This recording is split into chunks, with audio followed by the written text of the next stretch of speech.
Hi friends, welcome to யாஷிகர். நம்மளோட Sun டிவியில் ரீசெண்டாக 2 சீரியல் வந்து நேர மாற்றம், ஹீரோயின் மாற்றம் இந்த மாதிரி நடந்துச்சு.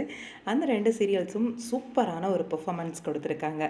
அதை பற்றி தான் இந்த வீடியோவில் பார்க்க போகிறோம். எஸ், நம்மளோட இனியா சீரியல் 10 o'clock டைம் ஸ்லாட்டில் வந்து ரொம்பவே நல்ல பெர்ஃபார்ம் பண்ணியிருக்காங்க. ஆல்ரெடி 9:30 டைம் ஸ்லாட்டில் வந்து ஓடிட்டு இருந்தப்போ 6.98 வாங்கிட்டு இருந்தாங்க. இப்போ வந்து 10 o'clock டைம் ஸ்லாட்டுக்கு வந்து மூவ் ஆயிருக்கு இனியா சீரியல். என்ன குறையுமா டிஆர்பி அப்படின்னு சொல்லி எதிர்பார்த்துட்டு இருந்தா பரவாயில்ல, நல்ல டிஆர்பி வாங்கியிருக்காங்க. 5.22 வாங்கியிருக்காங்க. அதே மாதிரி 10 o'clock ஓடிட்டு இருந்த மிஸ்டர் மனைவி சீரியல் அன்பே டெலிகாஸ்ட் ஆகிட்டு இருந்த அந்த டைமிங்க்கு வந்து மூவ் ஆயிருக்காங்க. இதில் டைமிங் மட்டும் சேஞ்ச் ஆகலை, ஹீரோயினுமே சேஞ்ச் ஆகியிருந்தாங்க. உங்கள் எல்லாருக்குமே தெரியும்னு நினைக்கிறேன்.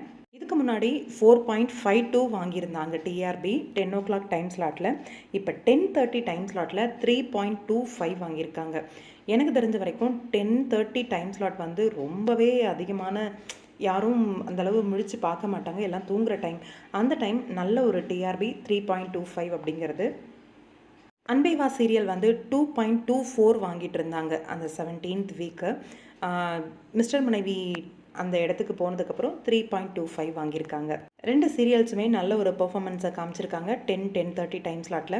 கண்டிப்பாக இனி வர காலகட்டங்களிலும் நல்ல டிஆர்பி வரும் அப்படின்னு சொல்லி எதிர்பார்க்கலாம். உங்களோட கருத்து என்ன? இந்த டைம் சேஞ்ச் வந்தும் நல்ல டிஆர்பி வந்திருக்கிறத பற்றி?